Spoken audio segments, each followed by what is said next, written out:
Bien, bonjour à toutes et à tous et bienvenue pour cette dernière réunion ADS de l'année 2014.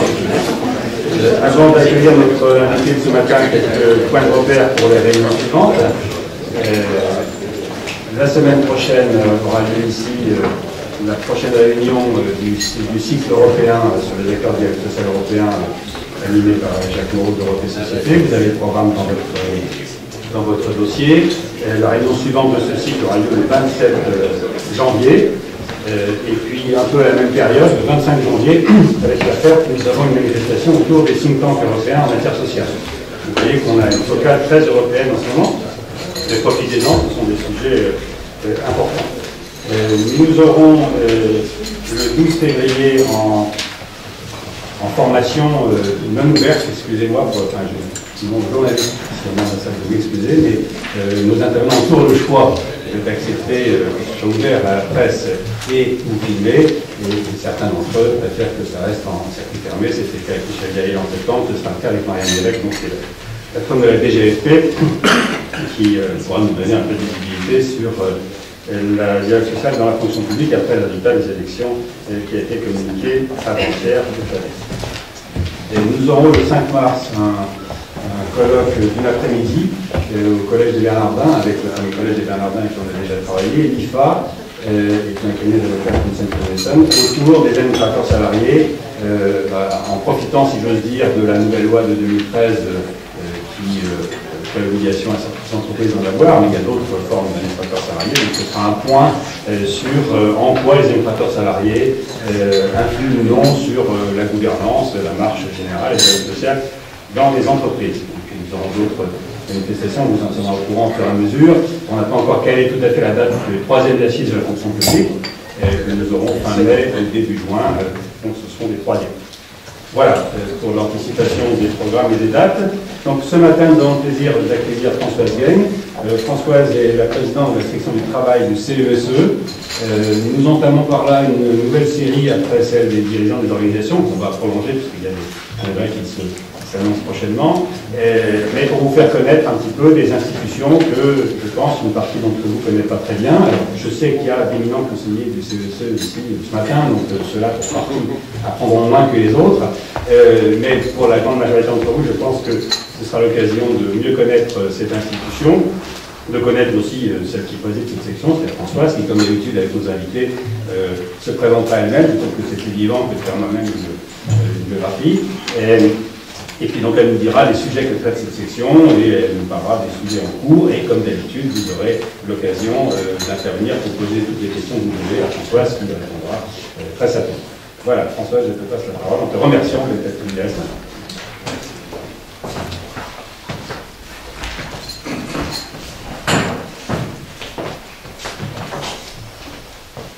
Bien, écoutez, bonjour à toutes et tous, et je suis vraiment très impressionnée, même si c'est un exercice auquel je me plie de temps en temps, mais particulièrement impressionnée par les personnalités de tous ici, mais aussi celles qui sont à la table. J'ai beaucoup d'admiration, Madame la Lumière, pour ce que vous êtes, pour ce que vous avez été, ce que vous êtes, et votre voisin aussi. Vraiment, je suis très impressionnée. Bien, saluer également mes collègues actuels du Conseil économique, social et environnemental, et passés, parce que j'ai vu que j'ai aussi d'anciens collègues qui sont là. Bien, en quelques mots, si vous le permettez, je vais me présenter. Je suis vraiment présidente de la section du travail et de l'emploi au titre du groupe CGT. J'ai non pas remplacé, mais succédé à de brillants collègues qui étaient Lydia Brovelli, que vous connaissez, je crois, dans cette enceinte, mais aussi Christian Larose. Et j'ai été, donc avant d'être au Conseil économique, social et environnemental présidente, j'ai été également conseillère, et puis j'ai été dans un Conseil économique et social régional d'Alsace, dans lequel j'ai œuvré 2 ans. Alors je suis issue d'une fédération, je suis toujours de cette fédération, de la santé et de l'action sociale, et je suis donc une hospitalière, comme on dit, je suis de la fonction publique hospitalière, Et je suis également issue du privé, puisque j'ai travaillé dans le privé avant, et je suis de métier assistante dentaire. Mon premier métier était assistante dentaire. J'ai ensuite évolué plus sur les carrières administratives au sein de la fonction publique hospitalière. Au sein de ma fédération, je suis responsable je suis membre de la direction nationale de ma fédération et j'ai eu en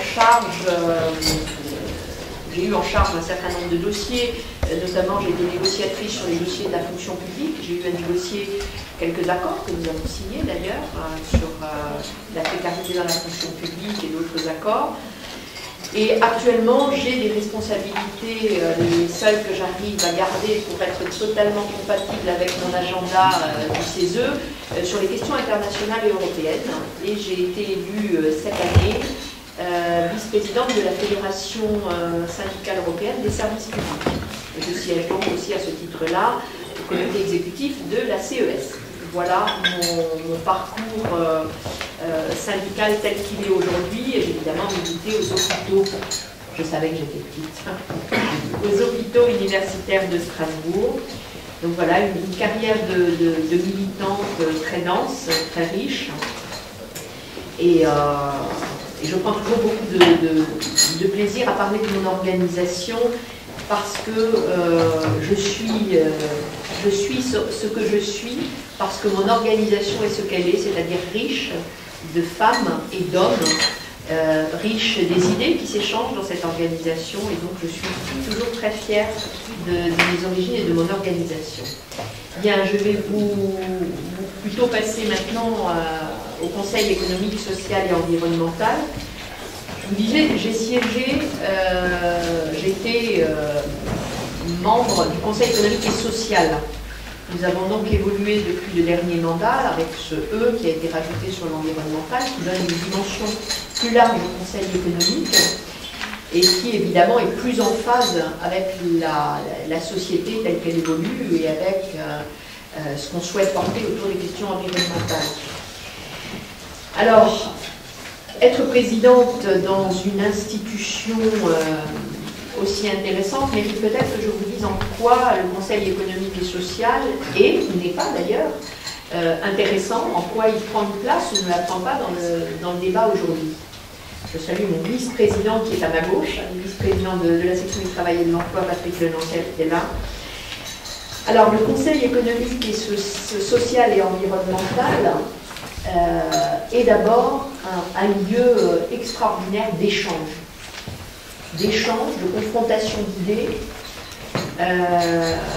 C'est une institution qui est au service, non pas que du politique, non pas que du gouvernement, même si on dépend directement du Premier ministre, mais je pense qu'il est au service de toutes celles et ceux, de toutes les institutions qui veulent bien porter un regard sur cette institution.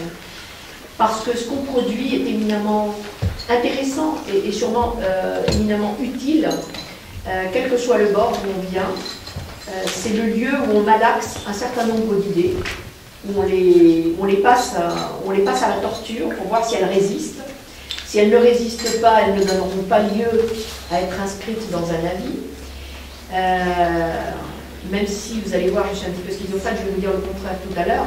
Mais en tout cas, on peut tester, on peut prendre la température sociale au Conseil économique, social et environnemental. C'est extrêmement important. Et pourtant, ce n'est pas un lieu de négociation. Et là, je vais m'arrêter sur cette partie-là. Le Conseil économique et social est un lieu de discussion et pas de négociation, comme on pourrait peut-être être tenté de le penser, parce que sa composition est particulièrement atypique et majoritairement composée de partenaires sociaux. Et donc, on pourrait être tenté de dire, ah mais là, il ne se discute pas, mais se négocie un certain nombre de choses. Eh bien non. Nous ne négocions pas, et nous ne devrons jamais négocier dans cette instance.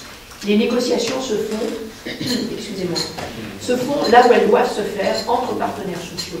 Par contre, discuter d'un sujet au Conseil économique, social et environnemental avec d'autres partenaires nous vient dans une discussion la plus sociétale et plus ouverte, et on représente vraiment la société quand on parle. Dire que le Conseil économique, social et environnemental a une place importante ne veut pas dire pourtant qu'il est suffisamment pris en compte. Et j'en veux pour preuve que le Conseil économique, social et environnemental devrait, je veux bien, être beaucoup plus et mieux saisi par les pouvoirs publics. On pourrait éclairer le pouvoir public sur un certain nombre de sujets, on pourrait l'éclairer utilement, et cet éclairage utile permettrait peut-être de dénouer les tensions qu'on retrouvera plus tard dans la négociation. Et ça, c'est quand même dommage, alors qu'on a un outil que pour des questions qui mériteraient tout un débat, on soit parfois contourné, évité, alors que l'outil existe. Je trouve que c'est dommage. Et donc des crispations naissent parfois faute d'avoir consulté, d'avoir pris cette température au Conseil économique et social. Alors, mon avis, pour avoir vu au moins 2 mandatures, c'est que je trouve que le Conseil tel qu'il est aujourd'hui, eh bien, manque de conduite, manque de perspective commune. On ne voit pas très bien où on va, chacun va dans son petit coin, la section essaye de faire au mieux, mais qu'on n'a pas une osmose qui permettrait de faire avancer tout le monde en même temps. Et je trouve qu'il y a une déperdition qui est dommageable à nous tous, et notamment à l'image du Conseil, qui encore une fois, je le redis, est un outil précieux dans cette République, et qui a d'ailleurs reproduit des modèles dans d'autres pays. Je pense que ça tient, j'ai beaucoup de défauts et j'ai celui notamment d'être très franche. Je pense que ça tient à la présidence. Nous avons un président qui était un homme brillant, qui a été un ministre, que j'ai connu, ministre de la fonction publique, qui a été un médiateur de la République brillantissime, pour qui j'ai eu beaucoup d'estime. Mais je pense que le Conseil économique, social et environnemental, à partir du moment où il n'est pas présidé par un de ses pairs, excusez-moi, je pense qu'il y a une erreur de casting. Non pas qu'il ne soit pas moins brillant que ce que je vous ai décrit tout à l'heure, mais je pense qu'il faut au moins avoir siégé dans une section, il faut au moins à un moment donné avoir tenu la plume dans cette maison pour mesurer comment les rapports de force s'exercent et comment on peut, au-delà des rapports de force, trouver la ligne médiane. Je ne parlerai pas de consensus, c'est un mot qui parfois peut être un peu mal interprété, mais comment on peut trouver cette ligne médiane qui va permettre d'éclairer où on est du sujet à un instant T dans la société. Peut-être qu'on est à un moment donné pas près ou trop près, mais en tout cas on dit où on est, c'est une photographie. Or je pense qu'il faut que le Conseil économique, social et environnemental soit présidé par un de ses pairs, et quelqu'un qui soit passé par les fourches codines que je vous ai décrites, c'est-à-dire venir se confronter aux étincelles dans une section, et puis tenir la plume à un moment donné, avoir cette place de rapporteur. La section du travail, je vais venir maintenant de façon plus précise à cette section du travail. La section du travail et de l'emploi, et j'insiste, parce que ça donne une dimension un peu plus large, est une section particulière. Alors je suis mal placée pour la juger, j'en suis la présidente et vous aurez tout de suite raison de dire que j'en rajoute peut-être, mais elle est très importante. Elle a été très importante dans l'histoire du Conseil économique et elle le reste. D'abord elle le reste parce que dans cette période ce sont des sujets éminemment importants dans la société. La question du travail et de l'emploi, le travail par rapport à l'économie, par rapport au social est éminemment importante, et l'emploi l'est tout autant si on veut avoir un emploi qui aujourd'hui soit un levier dans l'économie, soit un levier dans l'amélioration sociale. Alors on traite des sujets qui ne sont pas les plus simples, je vous l'accorde, mais finalement, est-ce que ce serait tout aussi palpitant ou est-ce que ce serait palpitant d'avoir à traiter de sujets qui font déjà l'objet de consensus ailleurs? L'idée, c'est justement de s'essayer sur des sujets qui ailleurs ne peuvent pas être traités parce qu'on est dans la négociation et que forcément on est dans les représentations et dans les mandats des uns et des autres. Là, on essaye de dépasser ces mandats-là et donc on s'essaye sur des sujets avec plus ou moins de chance d'ailleurs, avec plus ou moins de réussite, mais on s'essaye sur des sujets. Je vais vous donner quelques exemples pour vous donner un peu, non pas la difficulté, mais l'intérêt Je préfère parler d'intérêt que de difficulté de cette section. Nous avons eu à traiter un certain nombre de sujets, je dirais, assez classiques. On avait commencé par regarder comment Pôle emploi fonctionnait. Je dirais, c'est pas si classique que ça. Avoir osé poser un regard sur cette nouvelle institution fusionnée nous a permis d'émettre un certain nombre de préconisations, parfois même un peu critiques. C'est un camarade de la CFDT qui l'avait pris avec beaucoup de courage, en tout début de mandature. Puis nous avons travaillé sur les questions de la formation professionnelle, etc., mais des sujets plus classiques. Nous avons eu à travailler sur des sujets qui ne sont pas strictement du dialogue social, pas strictement, comme on pourrait le considérer, des sujets traditionnels ou qui peuvent être dans la négociation. On a travaillé un sujet qui est, que moi j'ai beaucoup aimé, mais que la section a beaucoup aimé, qui est le fait religieux en entreprise. On pourrait se dire, on aurait pu se dire que c'est voilà un sujet, pourquoi la section du travail et qu'est-ce que ce sujet peut avoir d'ailleurs de si important aujourd'hui. Eh bien, quand on regarde dans la société ce que ce sujet-là peut dire ou ne pas dire, mais créer comme incidence et justement museler et ne pas libérer la parole sur certains sujets, on s'était dit que peut-être c'était intéressant. Alors je vous avoue qu'au départ, je savais que c'était chaud bouillant, mais je tenais quand même à prendre le sujet. J'avais plutôt envisagé de faire ce qu'on appelle une résolution en plénière. C'est une petite 2 pages pour pouvoir marquer le sujet. Et le bureau m'a dit non, le bureau respecte, m'a dit non, non, vous allez faire une saisine. Et je me suis dit, me voilà prise à mon propre piège. Eh bien non. Écoutez, ça a été une saisine passionnante, parce que qui ici pourrait dire que ce sujet est discuté quelque part? Le fait religieux dans l'entreprise, dans le contexte dans lequel on est, ben, je peux vous dire que j'ai pris 2 rapporteurs extraordinaires, 2 femmes pleines de conditions, et la section s'est prise au jeu. Et on a discuté de sujets qu'aucun de mes conseillers autour de la table, et pourtant ce sont souvent les premiers des organisations, c'est les premiers négociateurs des organisations syndicales ou des organisations associatives ou des employeurs, etc. Ce sont les premiers, mais ce sujet-là n'est discuté nulle part parce que c'était un sujet tabou. Je peux vous dire que le résultat est assez intéressant parce qu'on a trouvé les voies, le chemin de ce sujet. On a trouvé comment en discuter, comment libérer la parole, comment ne pas en faire un sujet tabou, mais peut-être comment en faire un sujet même, non pas de négociation au sens où on l'entend, mais de discussion sociale dans l'entreprise, et comment trouver des réponses qui apaisent, qui ne clivent pas, qui ne stigmatisent pas les religions quelles qu'elles soient. Donc je suis très fière de ce type de rapport qui permet d'aller un peu plus loin que les sujets traditionnels. On a eu d'autres sujets tout aussi intéressants qui, je l'espère, continuent de faire vivre, même si parfois on n'est pas tout à fait en phase avec le temps. On est soit parfois un peu trop tôt, parfois un peu trop tard. Quand on est trop tôt, il trouvera son utilité un petit peu plus tard, ce sujet. Ça, c'est la vie qui décide. Mais on n'a pas toujours, quelle que soit l'intensité avec laquelle on travaille, on n'a pas toujours beaucoup de chance, on n'a pas toujours la chance d'avoir un avis voté. Et je vais vous montrer un collector, c'est un projet, là on est dans un projet d'avis, puisqu'il n'a pas été voté. Je m'étais dit que la question, alors il s'appelle le dialogue social, vecteur de démocratie, de progrès social et de compétitivité. Il y a à peu près 18 mois, je m'étais dit qu'il serait intéressant de revisiter la façon dont le dialogue social s'opère en France. Je crois que le lieu pour en parler ici, je vais m'étaler un petit peu parce que c'était vraiment intéressant. Je m'étais dit, on va regarder, on va faire une photo du dialogue social en France, on va regarder ce dialogue social au plan national, comment il fonctionne, on va regarder au niveau territorial comment il fonctionne, on va regarder, puisqu'on était en train déjà de parler de la question de la représentativité, comment elle s'est opérée, comment elle va s'opérer pour les employeurs et comment elle s'est mise en œuvre pour les salariés, ça a produit quoi. Et on a travaillé.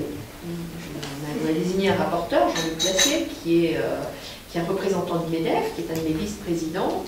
Et on s'était vu entre vice-présidents, on avait estimé que c'était un sujet, et la section a estimé, pas de façon très simple, je dois dire, mais j'ai quand même un peu forcé la main, et je trouvais que c'était un beau sujet. Alors, malheureusement, entre le moment où on l'a décidé et le moment où on a pu réellement travaillé sur le sujet, il s'est passé plus d'1 an.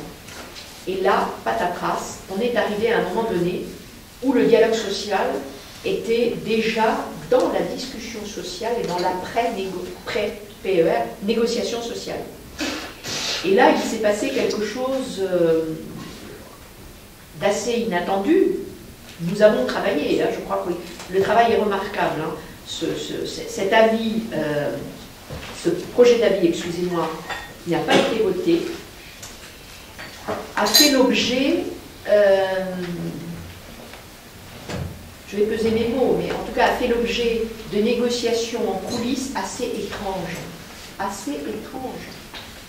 L'avis est voté en section pour transmission en plénière, pas de problème.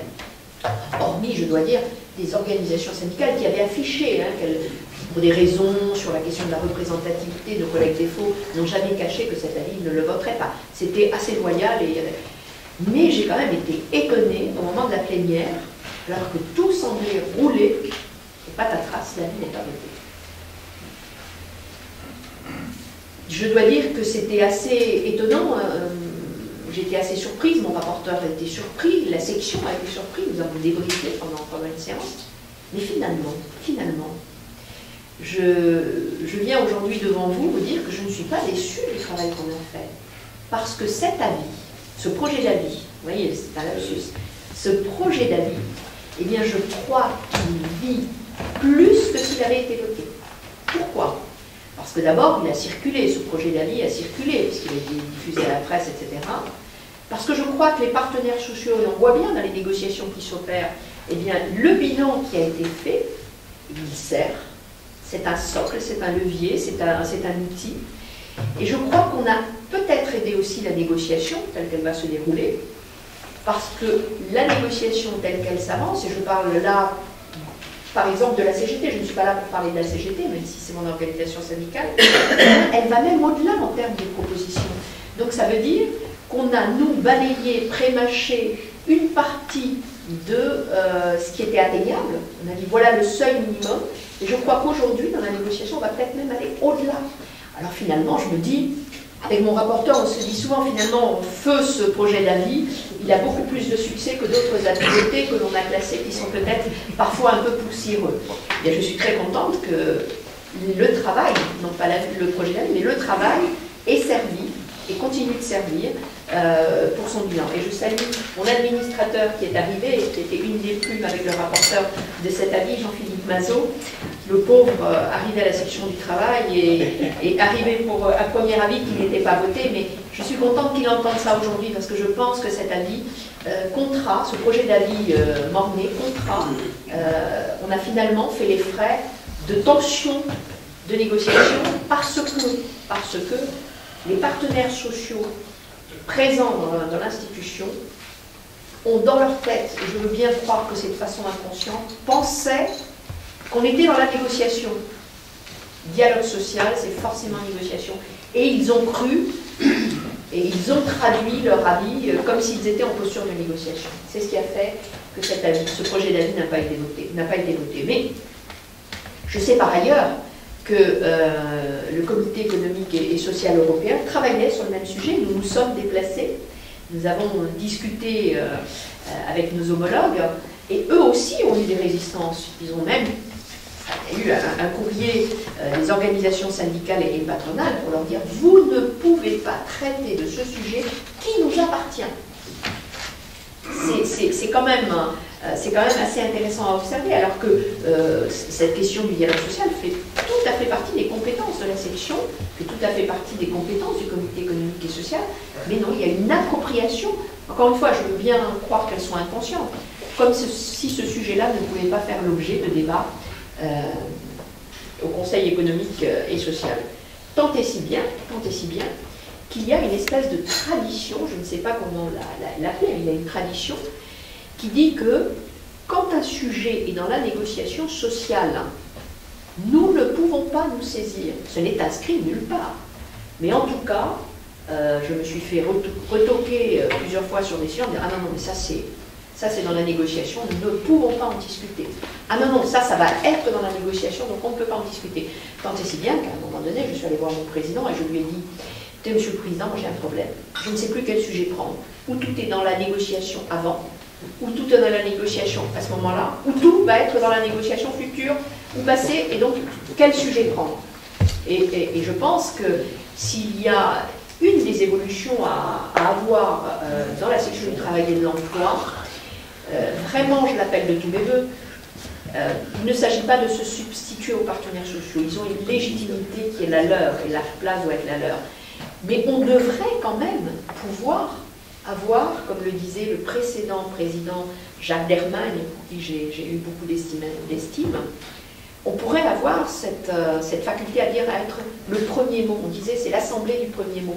Je pense qu'on pourrait, même si c'est dans la négociation sociale, même si ça va l'être, dire quel est l'avis du Conseil économique, social et environnemental. Parce que c'est la parole, non pas des seuls partenaires sociaux classiques, mais c'est la parole et c'est l'avis de toute la société civile organisée. Et donc, je pense que c'est un avis un peu différent, libre aux partenaires sociaux, évidemment, de dire et de faire de la négociation ce qu'ils souhaitent.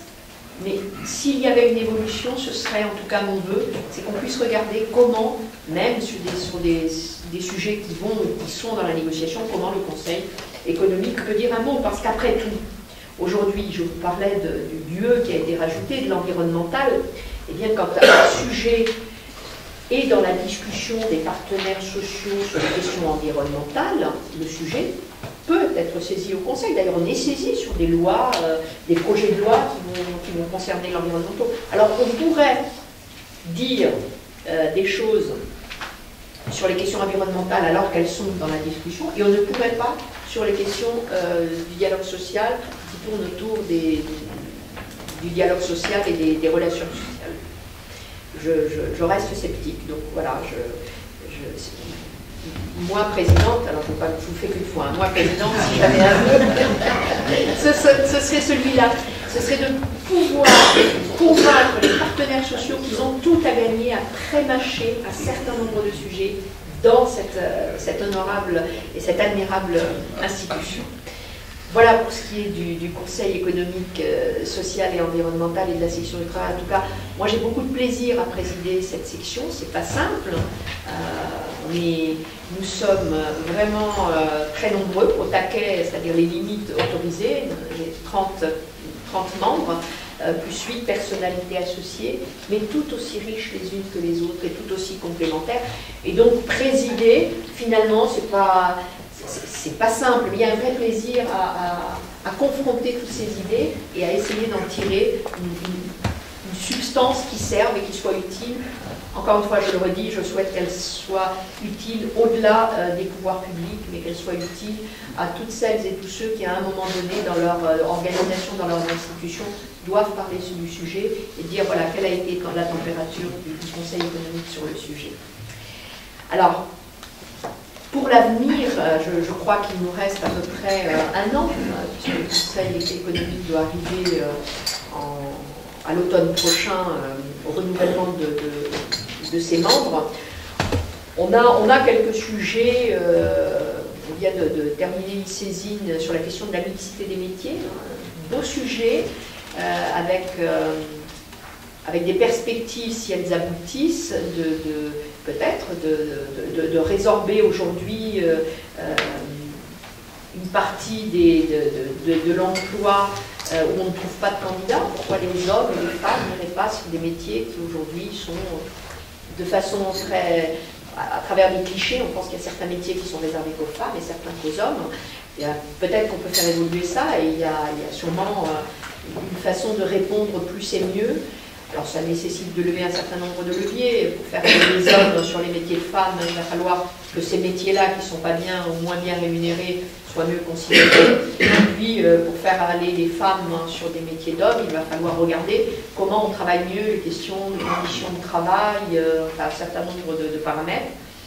Mais je pense que c'est un bel avis, et là aussi j'espère qu'il fera œuvre utile. Et nous sommes actuellement, nous venons de commencer une saisine sur les métiers, les métiers, alors le titre n'est pas définitif évidemment, les métiers de la transition écologique, voir quels peuvent être les nouveaux métiers, mais c'est surtout, je crois, au stade où on en est, je ne dévoile rien, mais je pense que ça a déjà fait l'objet d'études par ailleurs, c'est plutôt comment on fait évoluer un certain nombre de métiers qui existent et comment on intègre mieux cette question de la transition environnementale. Voilà pour le CESE. Je vais peut-être faire une petite intrusion dans l'actualité. Et je vous parlais du dialogue social tout à l'heure. Nous avons beaucoup insisté dans ce projet d'avis, feu projet d'avis sur le dialogue social. Nous avions beaucoup insisté sur la nécessité d'améliorer un certain nombre de paramètres. Et finalement, c'était plutôt de faire vivre un certain nombre de paramètres.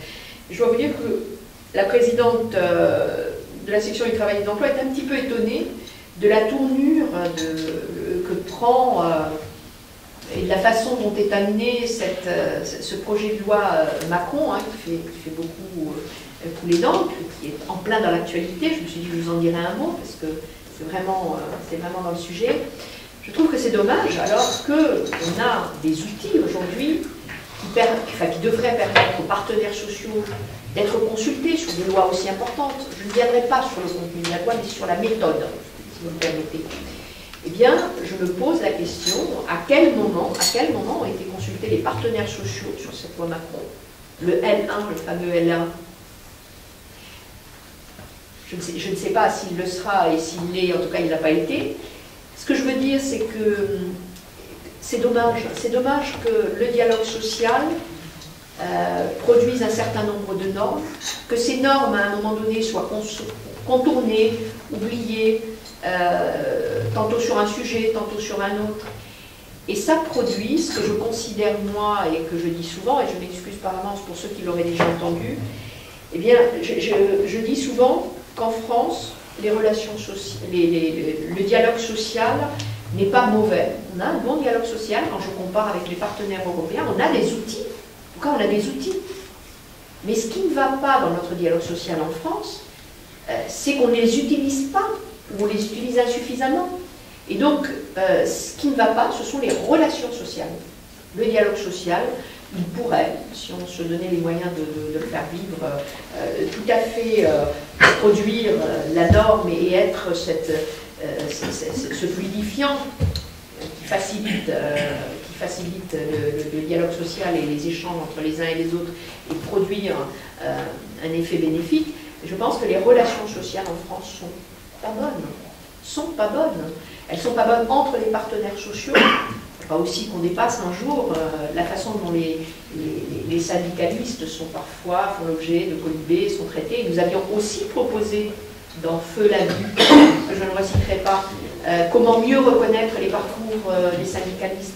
Parce que c'est important, parce que les syndicalistes acquièrent un certain nombre de compétences. Comment on traduit ces compétences au lieu de stigmatiser, je parle de façon générale, les syndicalistes comme des empêcheurs d'autonomie. Les syndicalistes ont des compétences et les syndicalistes acquièrent des compétences dans ce qu'ils font.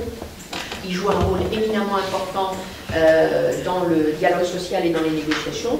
Il faudrait peut-être un jour reconnaître ces compétences pour les traiter comme des vrais partenaires sociaux. Et je terminerai par un autre sujet qui me tient beaucoup à cœur et qui est aussi dans la discussion de cette fameuse loi Macron et dans d'autres discussions, c'est le rôle des IRP. Là aussi, voilà un outil, voilà des outils qui, me semble-t-il, ont un rôle majeur à jouer. Et si j'avais à plaider, là aussi, alors je ne dirais pas moi présidente, je vous l'ai déjà dit, donc j'avais dit que je ne le redirais pas, mais je crois beaucoup au CHSCT. Et je crois que cette instance-là, elle a des capacités énormes encore, elle doit grandir, elle doit évoluer, elle doit intégrer des compétences nouvelles, plus fortes, elle doit être mieux reconnue. Et c'est l'instance qui, de mon point de vue, est la plus humaine, et doit, même si elle doit encore s'humaniser, mais c'est celle qui joue le rôle le plus humain à l'intérieur de l'entreprise, parce qu'elle s'occupe de l'humain. Elle s'occupe de la façon dont l'humain produit son travail, la façon dont il peut parfois être malmené dans son travail, la façon dont on peut prévenir moi je crois beaucoup au CHSCT et je trouve qu'il fait de façon injuste l'objet d'attaques. Et il se dit des choses pas très gentilles autour du CHSCT, même compris sur son devenir. Et moi je plaide pour un CHSCT encore plus fort, encore plus central dans le travail, avec une meilleure appropriation, avec encore plus de formation des partenaires, avec une meilleure implication de tous les partenaires, y compris employeurs. Et si j'avais le temps, les moyens et la possibilité, je ferais un avis au Conseil économique et social sur ce qui s'appelle aujourd'hui le CHSCT, qui pourrait peut-être s'appeler autrement, mais avec des compétences plus élargies et avec une meilleure place, une place plus centrale dans l'entreprise. Voilà. Et alors, je vais terminer par quelque chose que vous me poserez peut-être, donc je ne vais pas évacuer la question, mais je vais le dire, évidemment, comme je viens de la CGT, je sais bien que certains d'entre vous auront tendance à me poser des questions sur les affaires de la CGT. Alors, comme le dit le mot, ce sont les affaires de la CGT, je ne suis pas membre de la direction de la Confédération, donc je pense que c'est à notre organisation de s'occuper évidemment de ces affaires avec mon secrétaire général, et c'est toujours mon secrétaire général, Thierry Lepant. Donc je ne répondrai pas à ces questions parce que je n'en ai pas ni la capacité, ni le mandat, ni les moyens, et que je considère que notre organisation, j'ai commencé par là, à laquelle je suis très attachée, eh bien, a les capacités de régler ces affaires qui lui appartiennent. Voilà, merci beaucoup pour votre attention.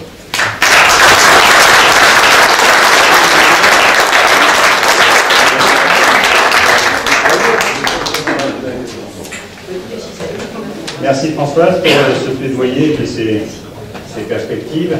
Pendant que vous réfléchissez aux questions, juste une petite information pour rebondir sur les derniers propos de Françoise sur la CHSCT. Les employeurs et les fédérations syndicales du secteur santé socio-publique ont demandé à RDS qu'on conduise une démarche pour les aider à accoucher d'un guide de bonnes pratiques convenu entre eux sur les expertises CHSCT. Voilà, pour montrer que l'association est un lieu qui peut être utile de façon discrète, sans réunion publique, mais voilà, on essaie d'avancer sur ce thème-là, puisque les parties en présence se sont rendus compte que finalement, les bagarres sur à quoi ça sert, comment ça marche, méritent d'être dépassées pour que les agents et les établissements puissent profiter des bienfaits de cette instance de prévention. Voilà, dans les questions, j'ai Michel Lecourt.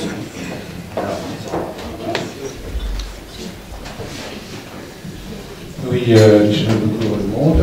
J'ai deux questions à vous poser. Rassurez-vous, ne concerne que le Conseil économique et social. La première, je voulais savoir ce que il y a eu en fait un double changement, une double alternance dans ces dernières années. Il y a eu un nouveau président du CESE, il y a eu aussi un nouveau président de la République. Est-ce que vous considérez que cette institution a plus de poids? Est-ce qu'elle est mieux considérée? Est-ce qu'elle est plus consultée en dehors du fait qu'elle est désormais le lieu de la conférence sociale annuelle? Voilà, est-ce que l'utilité du CESE apparaît mieux aujourd'hui? Et deuxième question, je voudrais essayer de revenir sur le projet Mornay, d'avis sur le dialogue social. Comment expliquez-vous que ce texte, qui est, en fait est apparu comme une coproduction, le mot peut-être impropre, mais c'était un peu ça, une coproduction CGT-MEDEF, puisque c'était vous et Jean-Luc Lassé qui étaient aux manettes, n'a été voté ni par la CGT ni par le MEDEF.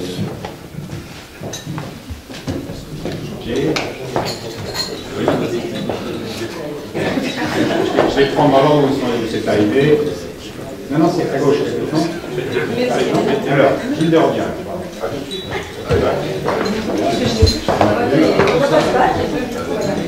Avec le micro, ça c'est merci Jean-Paul de m'avoir convié, surtout pour écouter la présidente.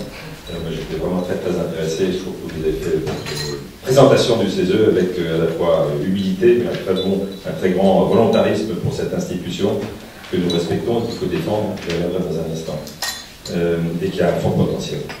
Deux choses. Sur le dialogue social. Le dialogue social, vous avez eu la bonne formule, on a des outils, mais on n'a pas les bonnes relations. Et là, il faudrait trouver les voies et les moyens d'avoir de meilleures relations. Avez-vous des idées là-dessus pour améliorer la qualité du dialogue social? Je vous dis tout de suite, Jean-Paul Le Sec, que j'ai fait faire une enquête au début de l'année sur le dialogue social et que les Français sont bien plus friands du dialogue social que les partenaires sociaux eux-mêmes, pour qui ils ont, comme pour les politiques, peu de considération, on va dire ça comme ça. Alors ça, c'est de comment ces ouvrages pour éviter que dans fragilisé, voire même sacrément un peu sommaire. Et donc, les sujets qui sont dits, est-ce que ce sont les médias que retrouve le système obligatoire jusque dans les bâtiments Perret, et comment faire finalement pour que le CESE ait un effet de levier beaucoup plus important aujourd'hui, enfin demain qu'il n'en a aujourd'hui. Une question par l'université. J'ai travaillé pendant 10 ans au niveau de la France. Donc, votre vision des relations sociales qui serait mon premier point.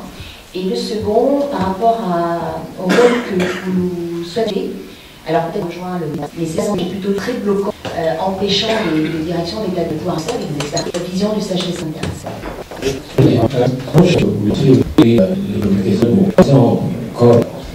L'accès des demandeurs d'emploi à la formation on est en interface entre une organisation nationale qui collabore bien pour cette action et les régions. Il y a toujours des choses, le problème de cette interface et en quoi l'ensemble du fait qu'il peut aider à cette politique. Dans l'être militant de CG, on rend à votre action, mais en tout cas, concernant ce que vous avez dit sur le Conseil économique et social, je porte témoignage de la réalité parfaite de ce que vous avez indiqué. Il est très dommage, effectivement, que ce rapport n'ait pas été adopté, et comme vous l'avez dit, je suis un peu le témoin, même si j'ai voté pour, il y a eu un travail de coulisses qui était quand même exceptionnel, puisque même le rapporteur n'a pas voté son propre avis, ce qui est quand même la contradiction des contradictions. Comme quoi, l'institution mérite, ainsi que vous l'avez indiqué, mérite, et le président Delevoye a d'immenses qualités, mais l'institution mérite qu'elle ne soit pas le cimetière des politiques, le cimetière des éléphants. Il faut vraiment, comme vous l'avez indiqué, et je le dis, je le redirai publiquement, comme vous l'avez indiqué, il faut que des membres du Conseil économique qui ont travaillé dans le consensus, dans la confrontation, dans la recherche d'une unité, puissent venir monter à la présidence. Ce n'est pas une promotion, ce n'est pas un outil, c'est une charge considérable pour le dialogue social. Un petit point également, parce que je suis président de la Chambre nationale des professions libérales et qu'hier nous avons un petit peu manifesté ce que nous pensions du projet de loi Macron, je vais simplement dire un mot concernant les 37 professions réglementées qui sont concernées. Il y a une commission nationale des professions libérales qui est présidée par le ministre de l'économie. Malgré des demandes, la secrétaire générale en est ma déléguée générale. Malgré des demandes depuis 6 mois, elle n'a jamais été réunie par les pouvoirs publics. Et ça, nous allons le faire connaître aux parlementaires. Nous le faisons connaître aussi aux journalistes. Nous avons, sur le projet de loi Macron, les pharmaciens ont récolté 5 millions de signatures, 5 millions de signatures d'usagers des pharmacies.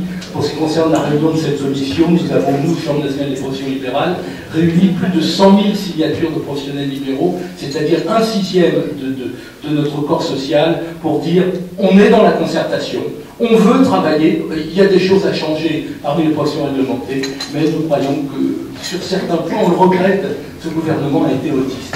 Voilà. Je voulais dire votre appui sur ce sujet. Ok, alors. Françoise va répondre à cette première question, on fera une deuxième vague après, rassurez-vous, on n'a pas le temps. Françoise, vous êtes chambre à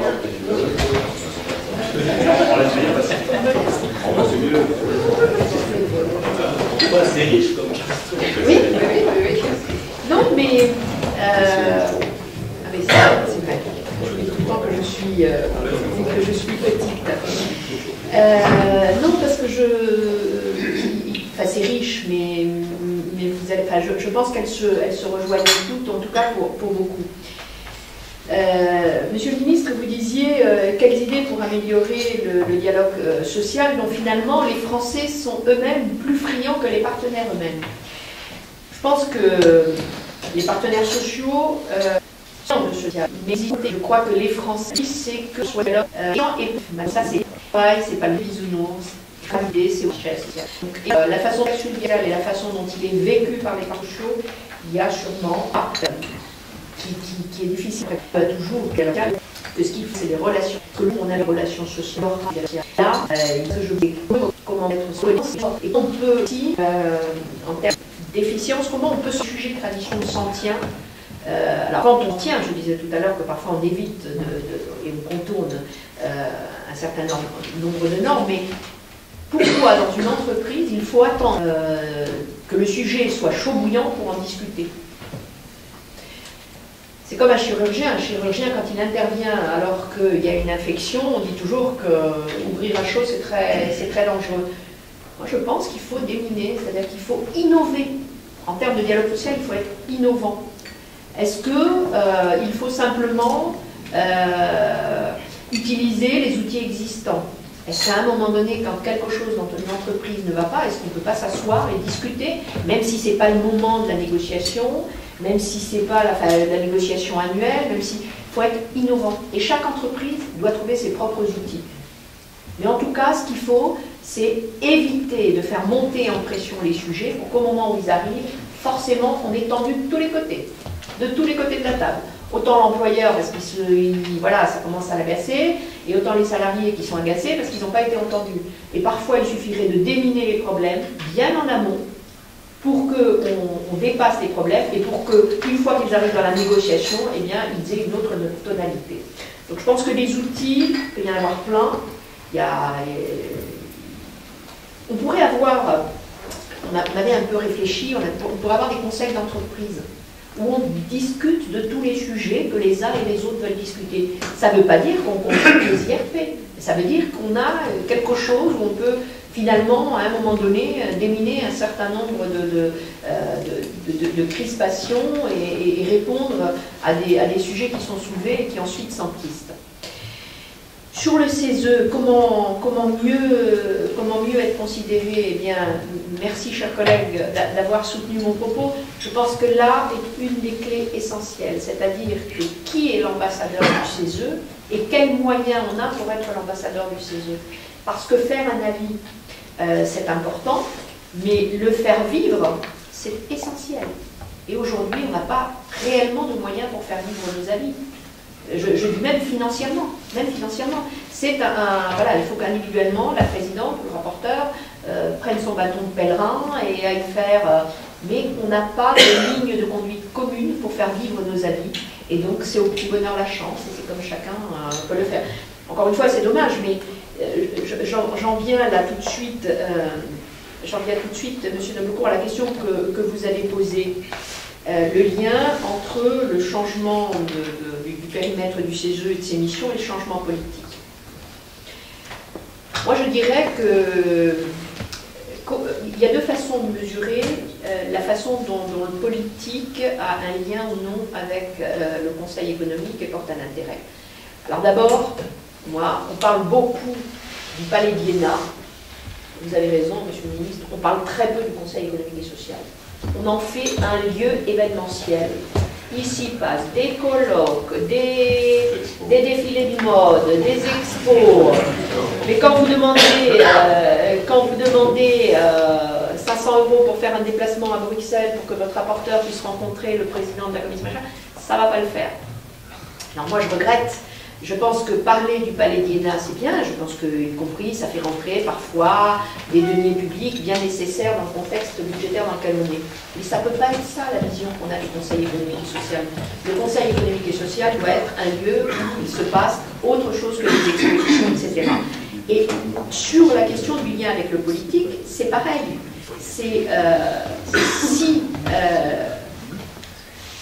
Si on est plus en lien avec le politique, si on s'autorisait plus à interpeller le politique, si on avait le bon ambassadeur ou les bons ambassadeurs, qui ne reposent pas sur le président, je pense que le politique s'intéresserait plus à nous. Si on attend que le politique vienne s'intéresser à nous, moi je pense qu'on va attendre 100 ans. Mais c'est quand même. Je vais vous donner un exemple, la saisine à laquelle je faisais référence tout à l'heure sur la mixité des métiers. Et écoutez, c'est tout simple. J'ai pris mon bâton de pèlerin et la section en est témoin. 6 mois, j'ai harcelé le ministère pour avoir la saisine gouvernementale. Ben, je l'ai eu. Je suis allée voir la ministre, je suis allée voir le cabinet, j'aurais dit voilà, là on peut vous aider et voilà pourquoi on peut vous aider. Vous avez entrepris une démarche, nous on peut vous aider, on peut vous rendre un travail. Peut-être pas ce que vous attendez, mais on va vous dire ce qu'on en pense, on va essayer de vous donner. Ben, ça a marché, 6 mois, ça a marché. Donc il faudrait aussi harceler le politique et lui dire qu'on existe. Mais si on attend, parce qu'on considère qu'on est la 3e Assemblée de la République, que le politique doit venir nous voir et se mettre...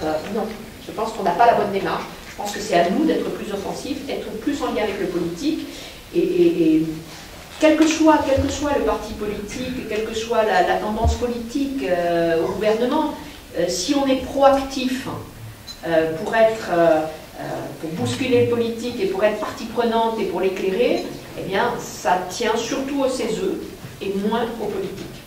C'est mon point de vue.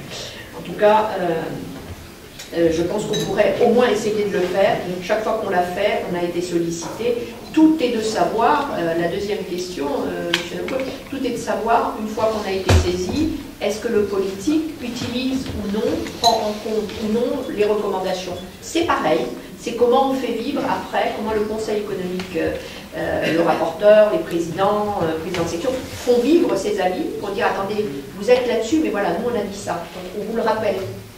C'est un travail de veille éminemment important. Je pense qu'on est en dessous de ce qu'il faudrait et c'est bien dommage. Sur la question des relations sociales et du CHSCT, quelles évolutions? Encore une fois, je crois que les relations sociales,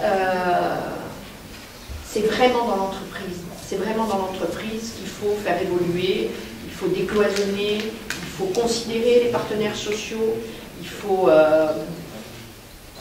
vraiment, je pense qu'il ne faut pas beaucoup d'outils.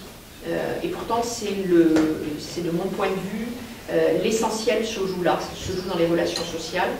Et la façon dont on se parle sur des sujets, finalement, sont des sujets, évidemment, qui intéressent tant l'employeur que les travailleurs. Et c'est la façon dont on se dit les choses, la façon dont on programme, les moments où on va se le dire. Moi, je pense qu'il faut être complètement innovant, il faut faire preuve d'inventivité sur les questions des relations sociales. Et finalement, est-ce que c'est le seul DRH qui, de façon majoritaire, principale, doit être l'interlocuteur? Est-ce qu'un jour, même dans les grandes entreprises, est-ce que c'est pas au pré-top management, pour pas dire au grand patron, de venir une fois discuter? Combien n'ont jamais discuté avec leurs salariés et délèguent au DRH cette question des relations sociales parce que c'est lui qui va négocier? Je pense qu'il y a ceux qui doivent négocier, mais il y a ceux qui doivent discuter. Et dans les grandes entreprises, les grands patrons, les petits le font, évidemment, la proximité facilite, mais il faudrait aussi qu'un jour ils considèrent que leur entreprise tourne parce qu'il y a des salariés. Et ce ne sont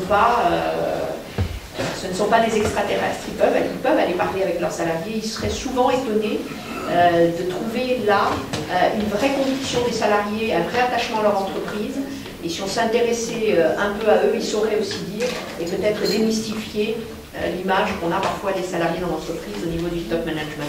Il y a un gros boulot à faire au niveau des top management. On a aujourd'hui les DRH, les salariés, et puis entre, il y a des étages, enfin, il y a des strates sans étage, sans marche.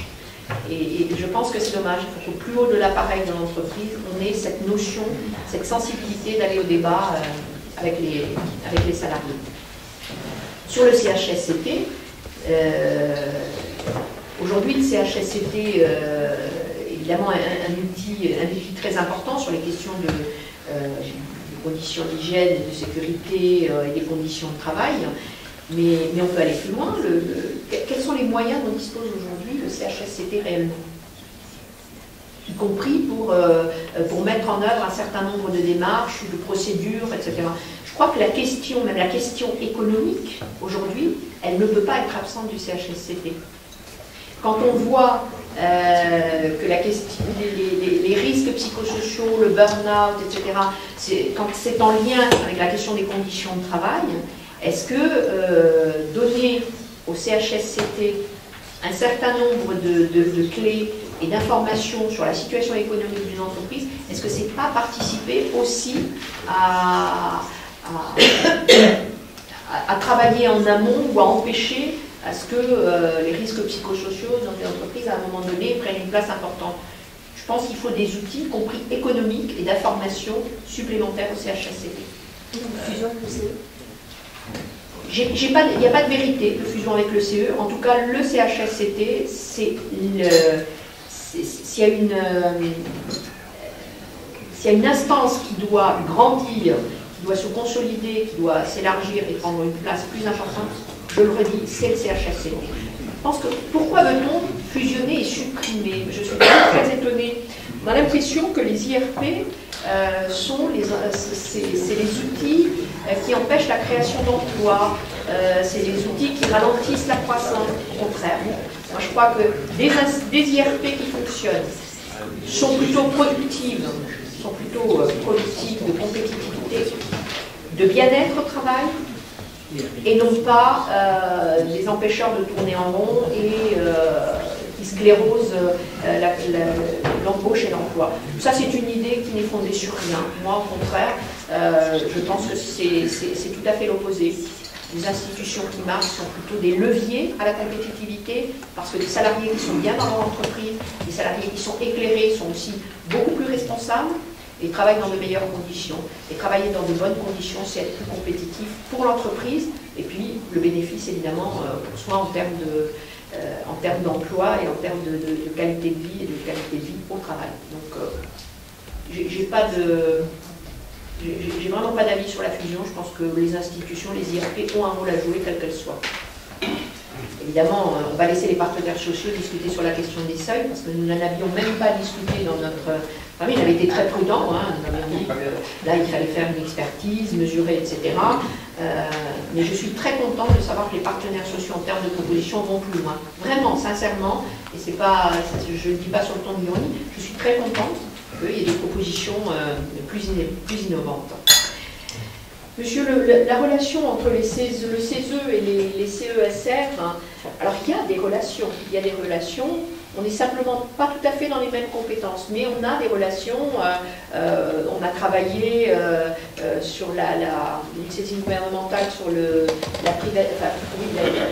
l'ouverture à la concurrence du réseau ferroviaire régional, on a travaillé avec les CESR, on s'est déplacé, on a regardé. Simplement, c'est une compétence plus territoriale, plus ancrée dans le territoire. Et donc, nous, notre expertise, elle est beaucoup plus nationale. Donc, on va chercher auprès d'eux l'expertise territoriale quand on a besoin d'illustrer par des territoires un certain nombre de choses. Mais on est quand même, du point de vue de l'articulation, un peu compliqué à fonctionner tout le temps ensemble. On n'est pas dans les mêmes compétences, mais elles sont complémentaires et on travaille avec les CESR chaque fois qu'on en a besoin. Et quand on fait des recommandations, on prend souvent cet exemple de CESR comme un des outils importants pour, au niveau territorial, y compris sur les questions de l'emploi, être l'instance qui pourrait qui doit guider, qui doit regarder, qui doit accompagner les acteurs territoriaux à mieux mettre en relation. Macron, je vois qu'on n'est pas très loin, vous regrettez aussi d'être insuffisamment consulté. Peut-être que le L1 est appelé, la mise en œuvre du L1 est appelée tous nos deux, chers collègues. Merci. Vous avez des questions ici. J'en ai deux là, qui en premier? C'est là-bas. Voilà.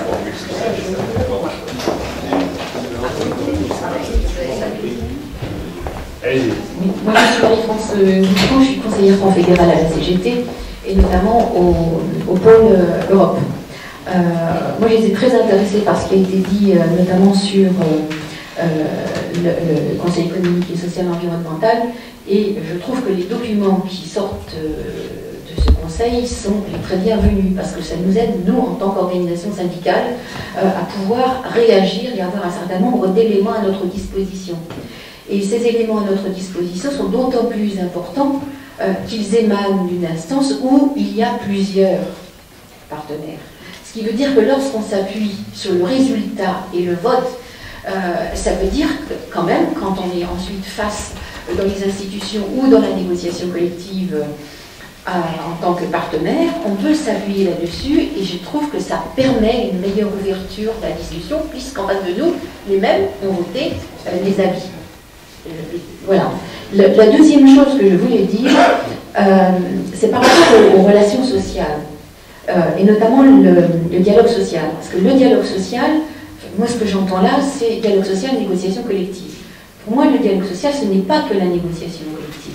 Il y a bien d'autres lieux où on a du dialogue social qui est important, parce que ça permet aussi de dynamiser et de dynamiter les problèmes que l'on va rencontrer éventuellement par ailleurs.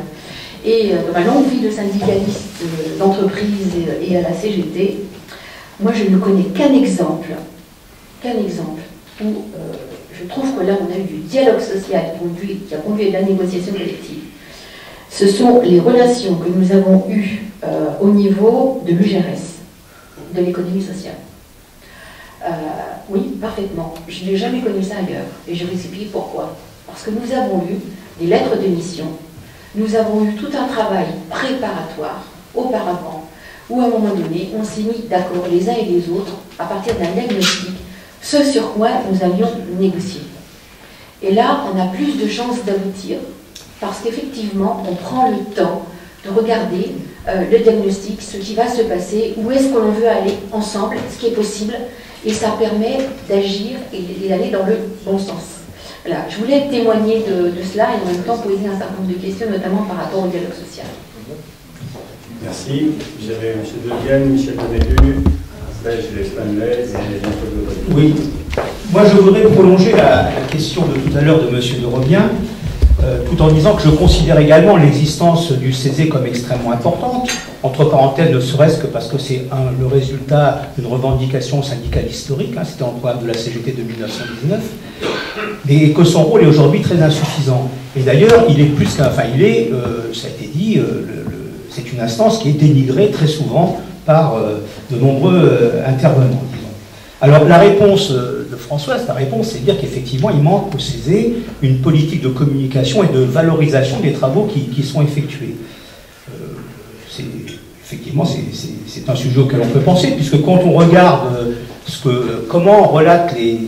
comment les médias, radio, télévision, presse écrite, relatent les travaux d'expertise, on s'aperçoit qu'ils font bien plus souvent référence aux travaux, je dirais, commandés par des experts, que le politique commande à des experts, que les travaux du CESE. Donc, on peut se dire qu'il y a effectivement une certaine déficience en la matière. Mais est-ce que ça va suffire à ce que changer le comportement des politiques qui, eux, préfèrent très nettement confier les travaux de réflexion à des experts qu'ils connaissent plutôt qu'au Conseil économique et social? Parce que moi, une chose que je me dis, c'est qu'effectivement, quand on commande un travail, le rapport Attali ou le dernier de Jean-Luc Pisani-Ferry, sur l'état de la France en 20 ans, on commande à des gens dont on sait ce qu'ils pensent, et donc on est à peu près sûr du résultat. Tandis que lorsqu'on demande un avis au CESE, il y a des avis contradictoires, et on n'est pas sûr du résultat. Voilà, je crois que c'est ça un peu la grosse différence, et c'est ce qui fait d'ailleurs que d'une manière générale, le dialogue social, on en parle beaucoup pour le valoriser, pour dire qu'il en faut, qu'on est mauvais en France, mais quelque part on le craint, on veut en réduire les moyens parce que le dialogue social, il y a des contradictions internes. Alors à partir de là, moi j'ai deux questions. Justement, par rapport à ces contradictions, est-ce que quelquefois, finalement, les avis du CESE ne pêchent pas par le fait que, il y a un peu une culture du consensus, quoi. Il faut qu'on arrive à un consensus, alors qu'au départ, les débats sont extrêmement contradictoires. Et je pense, est-ce que les avis du CESE ne masquent pas trop les contradictions qui existent, ce qui pourrait rendre peut-être les rapports plus intéressants? C'est une question. Et la deuxième, je la reprendrai parce que c'est effectivement ce qu'on entend dire. Le CESE, je ne vais pas dire c'est le cimetière des éléphants, mais on entend dire, voilà, c'est, disons, un lieu de placard doré pour recaser des personnalités politiques. Ça se dit beaucoup, mais c'est pas complètement fou non plus. Ça existe, disons que ça existe. Et donc là, est-ce qu'il n'y aurait pas quelque chose à revoir? Est-ce que la place des personnalités qualifiées n'est pas trop importante dans le CESE, d'autant qu'on parle beaucoup de représentativité syndicale et patronale, quelle est la représentativité réelle? Voilà, pour mener ce dialogue. Alors, je voudrais terminer juste en positivant, parce que Françoise, tu as dit que finalement, pour faire le buzz, il fallait que l'avis soit pas voté. Moi, je connais un avis voté, il y en a eu plusieurs qui ont fait le buzz, des gens, un qui n'est pas si vieux que ça, qui date de novembre 2006, c'est celui sur la représentativité syndicale qui a permis qu'on ouvre une négociation et qu'on modifie profondément les choses. Jean-François Devielle pour la CFPC. Je voudrais revenir sur la question du dialogue social en entreprise. Donc je précise que j'ai un parcours professionnel dans le privé. Donc nous avons les outils, c'est un peu ce que j'ai retenu, nous avons les outils, mais ça ne fonctionne pas toujours très bien. Et j'aimerais vous interroger par rapport à quelque chose que je n'ai pas entendu dans vos propos, qui est un mouvement qui prend pas mal d'ampleur aujourd'hui, et tout ce qui tourne autour de la responsabilité sociale des entreprises, de la RSE. Donc là, on a l'impression qu'il y a quelque chose qui se passe et qui a pour finalité, finalement, de convaincre l'ensemble des parties de l'intérêt de ces choses-là. Que ce soit aussi bien les représentants des salariés sur leur responsabilité sur ces questions-là, elle n'est pas toujours comprise, que les employeurs sur l'intérêt qu'ils ont à tenir compte de leurs parties prenantes, dont les salariés, mais aussi leur environnement. Donc j'aimerais vous interroger là-dessus, sur est-ce que vous fondez des espoirs? Moi j'en fonde, mais comment est-ce que le CESE analyse ce mouvement sur la RSE et je dirais même sa déclinaison sur ensuite le monde financier avec l'investissement socialement responsable. Je suis moi-même président d'une association qui s'appelle Éthique et Investissement. Donc on a des moyens de pression sur les entreprises pour les convaincre de faire bien vis-à-vis de leurs parties prenantes. Et je signale d'ailleurs, là nous avons un espoir qui est pour l'instant déçu, j'espère qu'il ne le sera plus, dans la loi Macron, dans la première rédaction, il y avait une modification d'article 1833 du Code civil qui définit l'entreprise. Le rédacteur avait rajouté quelque chose qui allait au-delà de simple intérêt des actionnaires, qui mentionnait également l'intérêt des parties prenantes, donc que sont l'environnement, le social et le sociétal. Donc ça a été retiré du texte présenté hier, j'ai l'espoir que ça reviendra dans les amendements. Donc voilà, le CESE et la RSE, si vous aviez un éclairage là-dessus, ça s'intéresse. Merci, Stanley. Oui, madame Stanley Jacquet, donc je suis membre des contributeurs RDS. J'ai bien entendu votre vision du dialogue social et des relations sociales et les travaux que vous avez pilotés. Comment vous voyez le paritarisme dans le dialogue social et les relations sociales et la qualité de la production du paritarisme dans notre pays?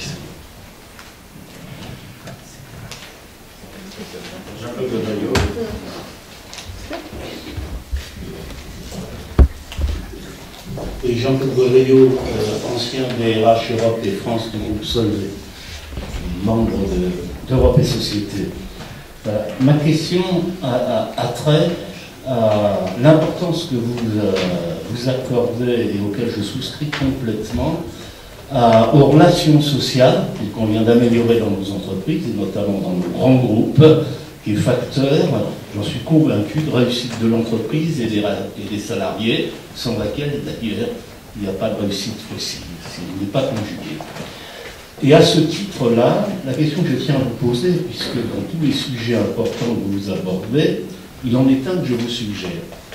L'une des raisons pour moi pour lesquelles de plus en plus, d'ailleurs à l'heure actuelle, il y a, je dirais, une méconnaissance de notre encadrement et nos dirigeants de l'importance de ces relations sociales, vient du fait que dans leur parcours, dans leur formation, ne figurent pas les deux piliers essentiels de la réussite à la fois individuelle et collective des salariés, que sont les relations sociales, dont on leur parle dans le concret, pas de façon juridique, non, du vécu par des professionnels, par professionnels j'entends les syndicalistes et l'encadrement, donc des gens qui connaissent ça et qui leur en parlent.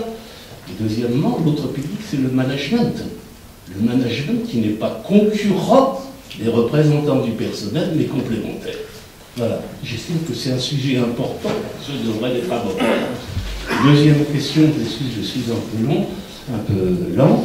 Je suis effectivement déçu comme vous qu'une instance de concertation, de dialogue, comme le Comité économique et social et environnemental n'ait pas plus de poids dans le cadre de la concertation qui devrait se faire vis-à-vis du gouvernement, mais aussi, ce qui me déçoit un petit peu plus, parce que je ne le croyais pas, du côté même des partenaires sociaux. Donc, est-ce que vous n'avez pas un sujet de réflexion aussi à avoir en interne sur les raisons pour lesquelles ces blocages existent? Très bien. François, question, j'ai essayé d'oublier personne.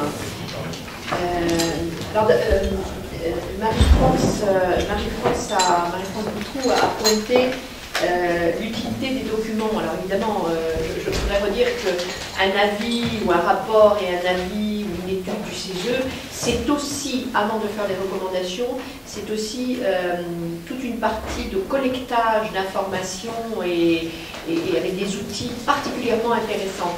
Mais je partage ce que disait Marie-France. Quand un avis est voté, je disais tout à l'heure, il faut qu'il soit utile aux politiques, à l'ensemble des acteurs qui souhaitent et qui sont en charge des sujets. Mais à partir du moment où une organisation vote un avis, cet avis, elle le fait sien.